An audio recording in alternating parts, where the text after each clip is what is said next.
Hello everyone, welcome to leaders. मेरा नाम अनुपम राठौर है और हम जो मॉडर्न हिस्ट्री की एमसीक्यू सीरीज़ कर रहे हैं उसका नेक्स्ट पार्ट करते हैं। अगर आपको क्लास अच्छी लगे तो प्लीज़ लाइक, शेयर और सब्सक्राइब करिएगा। चलिए बिना टाइम वेस्ट किए हुए हम अपनी शुरुआत करते हैं। फर्स्ट क्वेश्चन है, रेगुलेटिंग एक्ट 1773 के तहत बंगाल का जो प्रथम गवर्नर जनरल था वो किसे बनाया गया था? लॉर्ड कॉर्नवालिस को, वॉरेन हेस्टिंग्स को, लॉर्ड वेलेस्ली को या लॉर्ड बेंटिक को? तो जो 1700 रेगुलेटिंग एक्ट था 1773 का, इसके बाद जो बंगाल का पहला गवर्नर जनरल बनाया गया था वो बनाया गया था आपका वॉरेन हेस्टिंग्स को। ठीक है, और वॉरेन हेस्टिंग्स को भारत में ब्रिटिश प्रशासनिक व्यवस्था की नींव रखने वाला पहला वास्तविक गवर्नर जनरल भी माना जाता है। तो ब्रिटिश प्रशासनिक व्यवस्था की जो नींव रखने वाला पहला गवर्नर जनरल था वो कौन था? आपका वॉरेन हेस्टिंग्स था। इसको ध्यान रखेंगे। चलिए नेक्स्ट चलते हैं। नेक्स्ट है आपका, द्वैत शासन का अंत किसने किया था? लॉर्ड कॉर्नवालिस ने, लॉर्ड वेलेस्ली ने, वॉरेन हेस्टिंग्स ने या लॉर्ड हेस्टिंग्स ने? देखिए ये वॉरेन हेस्टिंग्स और लॉर्ड हेस्टिंग्स दोनों अलग अलग हैं। ठीक है, तो इसको ध्यान रखेंगे। तो जो द्वैत शासन का अंत किया था वो किया था आपका वॉरेन हेस्टिंग्स ने। ठीक है, और कब किया था? ये किया था आपका 1772 में किया था। ठीक है, बात करते हैं अब, अंत तो किया था वॉरेन हेस्टिंग्स ने, पर जो द्वैत शासन थी इसकी शुरुआत किसने की थी? इसकी शुरुआत की थी आपकी रॉबर्ट क्लाइव ने। ठीक है, क्लियर हो गया। चलिए आगे देखते हैं। नेक्स्ट है, कॉर्नवालिस कोड किस गवर्नर जनरल से संबंधित है? लॉर्ड कॉर्नवालिस से, लॉर्ड डलहौजी से, लॉर्ड बेंटिक से या लॉर्ड रिपन से? देखिए नाम से ही पता चलता है कि कॉर्नवालिस कोड है, तो किससे संबंधित होगा? लॉर्ड कॉर्नवालिस से संबंधित होगा। ठीक है, अब इसके बारे में बता देती हूँ कि कॉर्नवालिस कोड था क्या। ये जो था वो 48 नियम या कानूनों का क्या था? एक संग्रह था। ठीक, इसका उद्देश्य क्या था कि भारत में जो ईस्ट इंडिया कंपनी है इसके प्रशासनिक, न्यायिक और पुलिस ढांचे को क्या किया जाए? पुनर्गठित किया जाए और भ्रष्टाचार पर क्या किया जाए? अंकुश लगाया जाए।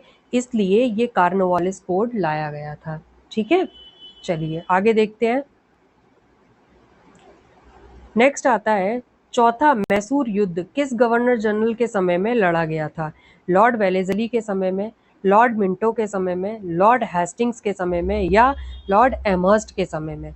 तो जो फोर्थ मैसूर युद्ध था ये लड़ा गया था आपका लॉर्ड वेलेस्ली के टाइम में।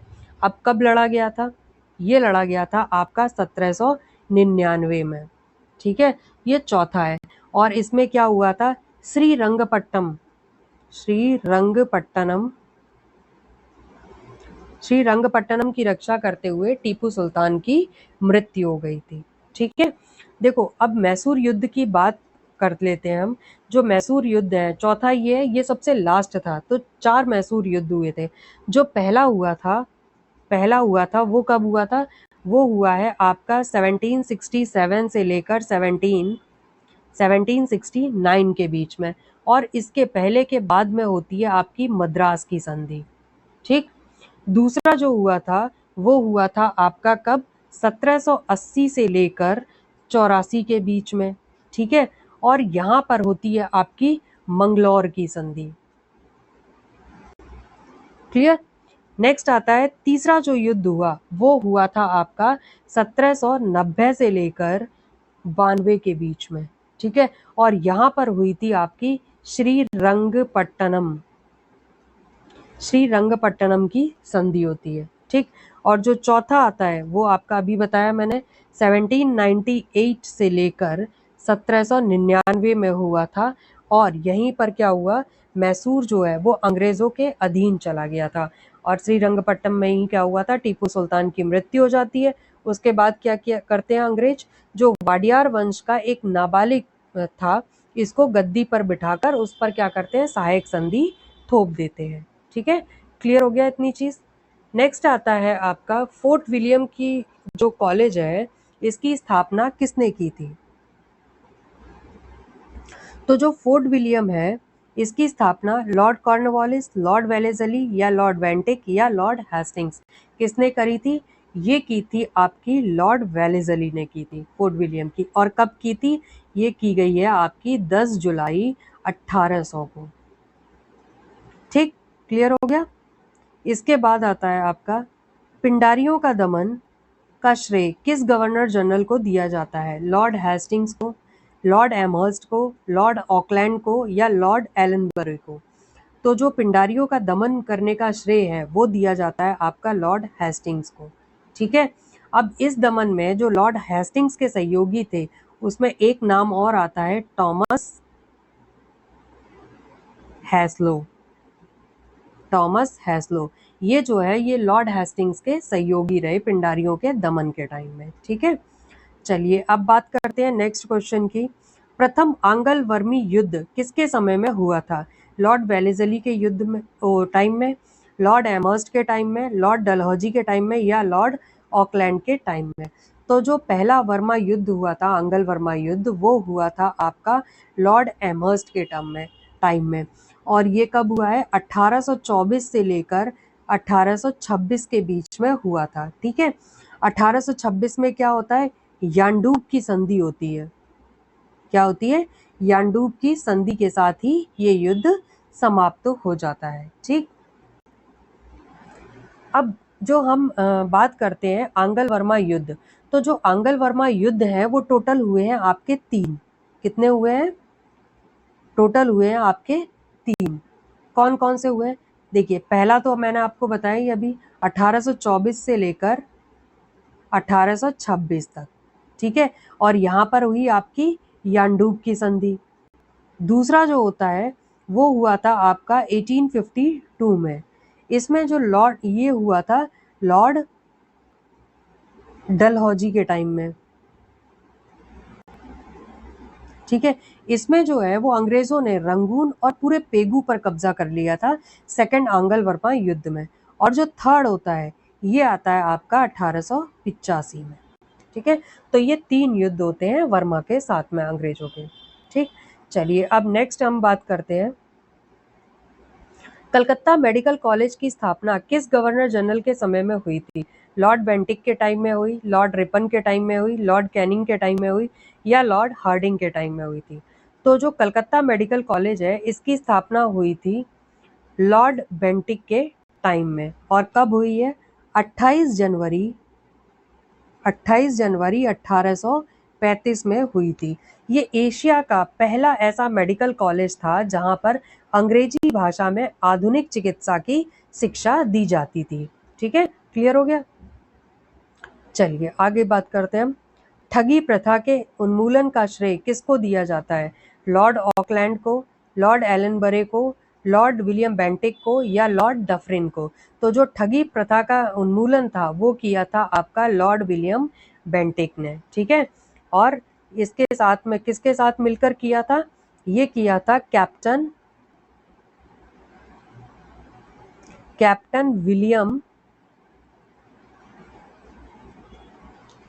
विलियम नाम क्या था? स्लीमैन। ठीक है। इनके साथ में मिलकर कब किया था? 1830 में ठगी प्रथा का अंत किया। क्लियर हो गया। चलिए अब आगे देखते हैं। प्रथम जो आंग्ल अफगान युद्ध था वो किसके समय में हुआ था? लॉर्ड ऑकलैंड के टाइम में, लॉर्ड हार्डिंग के टाइम में, लॉर्ड डलहौजी के टाइम में, या लॉर्ड कैनिंग के टाइम में? तो ये हुआ था आपका लॉर्ड ऑकलैंड के टाइम में। जो अफगान के साथ में अंग्रेजों के युद्ध हुए हैं वो भी आपके कितने हुए हैं? 3 हुए हैं। तो कौन कौन से हुए हैं वो देख लेते हैं हम। एक तो पहला कब होता है? 1839 से लेकर 1842 के बीच में। ठीक है। पहला किसके टाइम में हो गया? ऑकलैंड के टाइम में हो गया। दूसरा जो हुआ वो आपका हुआ 1878 से लेकर 1880 के बीच में, और ये हुआ था आपका लिट्टन के टाइम में। ठीक।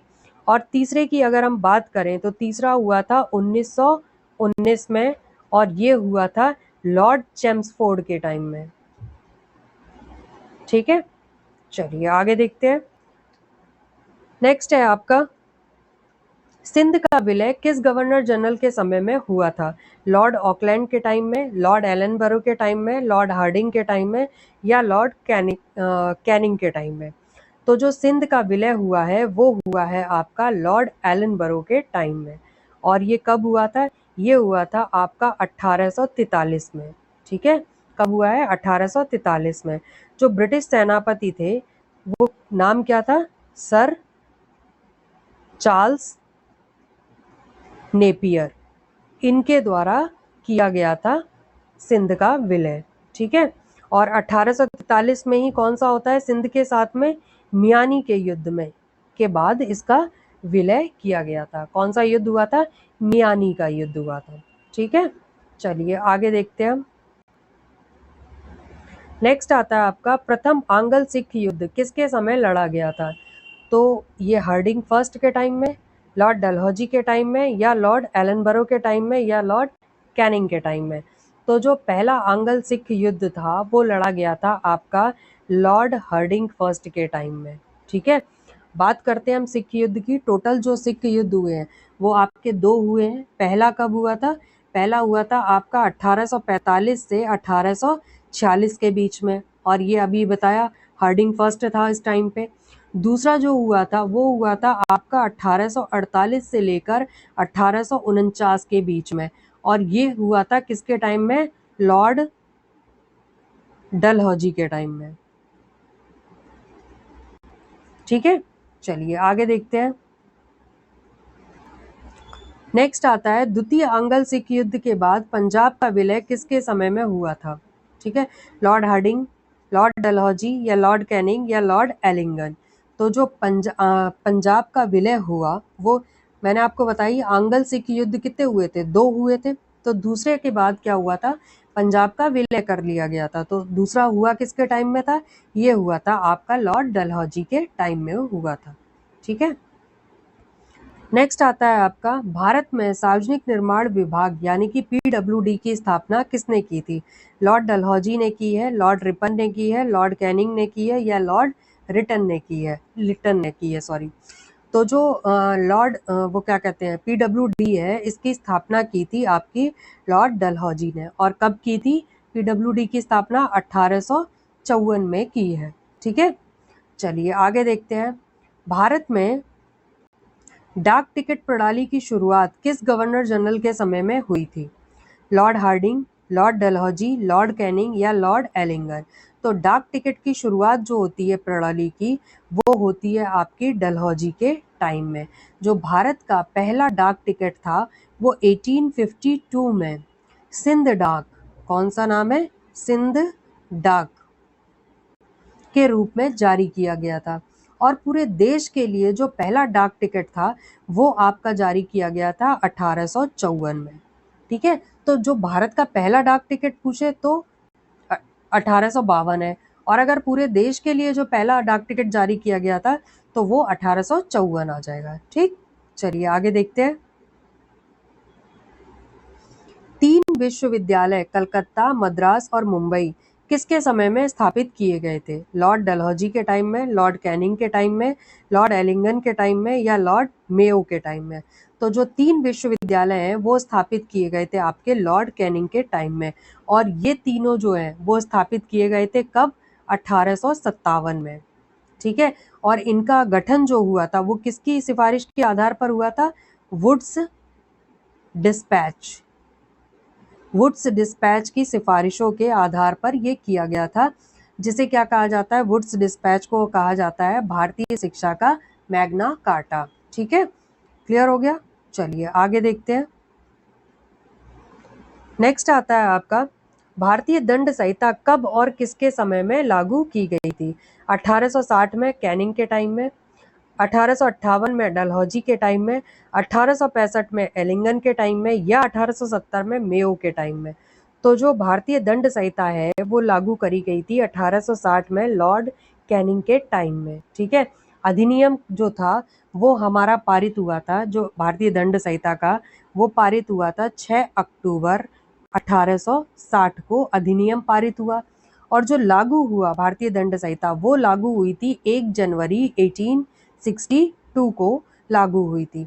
और इसे किसने तैयार किया गया था? लॉर्ड थॉमस बैबिंगटन बेबिंगटन मैकाले ने इसे तैयार किया था। ठीक है, और जो बेबिंगटन मैकाले थे ये क्या थे, जो भारत का पहला विधि आयोग था इसके अध्यक्ष भी थे। इतना ध्यान रहेगा। चलिए आगे देखते हैं। नेक्स्ट आता है आपका, भारत में पहली नियमित जनगणना का प्रयास किस वायसराय के समय में किया गया था? मेयो के समय में, ठीक है, नॉर्थ ब्रुक के समय में, लॉर्ड लिटन के समय में, या रिपन के समय में? तो जो क्या पूछा है, पहली नियमित जनगणना, नियमित जनगणना जो थी वो शुरू करी गई थी रिपन के टाइम में। ठीक है, देखो 1881 में जो था वो हर 10 वर्ष के बाद, ठीक है, जनगणना कराने की परंपरा शुरू हुई थी। पर जो भारत में पहली जनगणना हुई थी वो कब हुई है आपकी? वो हुई थी आपकी 1872 में। किसके टाइम में? मेयो के टाइम में हुई थी। ठीक है, पर जो नियमित जनगणना कराने की शुरुआत हुई वो आपकी 81 में हुई थी रिपन के टाइम में। ठीक है, इतनी चीज क्लियर है। चलिए अब आगे देखते हैं। नेक्स्ट आता है आपका क्वेश्चन है, मेयो कॉलेज अजमेर की स्थापना किसके नाम पर की गई थी? ठीक है, अब देखिए ये तो बहुत इजी क्वेश्चन है। किसके नाम पर है मेयो कॉलेज की स्थापना? मेयो नाम है तो किसके नाम पर होगा? रिपन के नाम पे तो हो नहीं सकता, लिटन के नाम पे भी नहीं हो सकता, एलिंगन के नाम पे भी नहीं, बचा कौन? Lord Mayo. ठीक है, पर इसकी स्थापना कब हुई थी अजमेर में? ये हुई थी 1875 में। ठीक है, अब क्यों की गई थी जो मेयो कॉलेज अजमेर है इसकी स्थापना क्यों की गई थी? ये की गई थी जो भारतीय राजकुमार हैं या अभिजात वर्ग है इनको राजनीतिक और आधुनिक शिक्षा प्रदान करने के लिए क्या किया गया था? मेयो कॉलेज अजमेर की स्थापना की गई थी। तो चलिए अब नेक्स्ट देखते हैं हम। भारतीय वन अधिनियम 1878 किस वायसराय के समय में पारित हुआ था? लॉर्ड रिपन के टाइम में, लॉर्ड लिटन के टाइम में, लॉर्ड डफरिन के टाइम में, या लॉर्ड कर्जन के टाइम में? तो जो वन अधिनियम है 1878 ये आपका पारित हुआ था लॉर्ड लिटन के टाइम में। ठीक है, नेक्स्ट अब हम देखते हैं। फैक्ट्री एक्ट 1881 किस वायसराय के समय में पारित हुआ था? Lord Lytton, Lord Ripon, Lord Dufferin, या कर्जन के टाइम में? तो जो फैक्ट्री एक्ट है 1881 ये आपका पारित हुआ था लॉर्ड रिपन के टाइम में। ठीक है, चलिए आगे देखते हैं हम। हंटर आयोग शिक्षा पर है ये, इसका गठन किसके समय में हुआ था? Lord Lytton, Lord Ripon, Lord Dufferin, या लॉर्ड मिंटो के टाइम में? तो जो हंटर आयोग है शिक्षा का ये आपका पारित हुआ था लॉर्ड रिपन के टाइम में। और हंटर आयोग पारित कब हुआ है? 1882 में पारित हुआ था। इसमें क्या था, जो मुख्य रूप से प्राथमिक और माध्यमिक शिक्षा के सुधार के लिए नियुक्त किया गया था। विश्वविद्यालय की शिक्षा जो है वो हंटर कमीशन में नहीं थी। कौन कौन सी थी? एक तो आपकी प्राथमिक थी और दूसरी कौन सी थी आपकी? माध्यमिक थी। ठीक, इनके लिए ये गठित किया गया था। चलिए नेक्स्ट हम बात करते हैं नेक्स्ट क्वेश्चन की। भारतीय विश्वविद्यालय अधिनियम 1904 किस वायसराय से संबंधित है? Lord Minto, Lord Hardinge, Lord Curzon, या लॉर्ड डफरिन? तो जो भारतीय विश्वविद्यालय अधिनियम है 1904 ये संबंधित है आपका लॉर्ड कर्जन से। ठीक है, जो इसे था ये 1902 में sir Thomas Raleigh, sir Thomas Raleigh की अध्यक्षता में गठित जो रैले कमीशन था इसकी सिफारिश के आधार पर इसे पारित किया गया था। किसको पारित किया गया था? भारतीय विश्वविद्यालय अधिनियम 1904 को। तो अगर आपसे पूछा जाता है इसके अलावा रैले कमीशन भी किससे संबंधित था, तो ये संबंधित था आपका विश्वविद्यालय शिक्षा से। ठीक है, चलिए बात करते हैं नेक्स्ट क्वेश्चन की। मुस्लिम लीग की स्थापना कब हुई? 1906 में हुई। ठीक, किस समय भारत का वायसराय कौन था? लॉर्ड कर्जन था, लॉर्ड मिंटो सेकंड था, हार्डिंग था, या इरविन था? तो जो मुस्लिम लीग है इसकी स्थापना के समय में जो वायसराय था वो था आपका लॉर्ड मिंटो सेकंड। और स्थापना कब होती है? इसकी स्थापना होती है आपकी 30 दिसंबर 1906 को होती है। ठीक है, और किसने की थी? ये की थी ढाका के नवाब थे। कौन, क्या नाम था? ख्वाजा ख्वाजा सलीमुल्लाह, ख्वाजा सलीमुल्लाह, आगा खान, और क्या नाम था? नवाब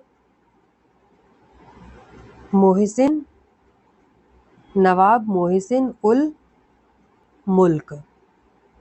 ठीक है, इनके प्रयासों से मुस्लिम लीग की स्थापना हुई थी। ठीक, चलिए आगे देखते हैं। शिमला प्रतिनिधि मंडल 1906 में किस वायसराय से संबंधित था? लॉर्ड कर्जन से, लॉर्ड मिंटो सेकेंड से, लॉर्ड हर्डिंग से या लॉर्ड चैम्सफोर्ड से? तो जो शिमला प्रतिनिधि मंडल था 1906 वाला, ये संबंधित था आपका मिंटो का। ये क्यों बुलाया गया था? ये इसीलिए बुलाया गया था, मुस्लिम नेताओं को अपनी तरफ करने के लिए अंग्रेजों ने ये चाल चली थी। ठीक है, तो आज के लिए बस इतना ही। अगर आपको क्लास अच्छी लगे तो प्लीज़ लाइक, शेयर और सब्सक्राइब करिएगा। चलिए, थैंक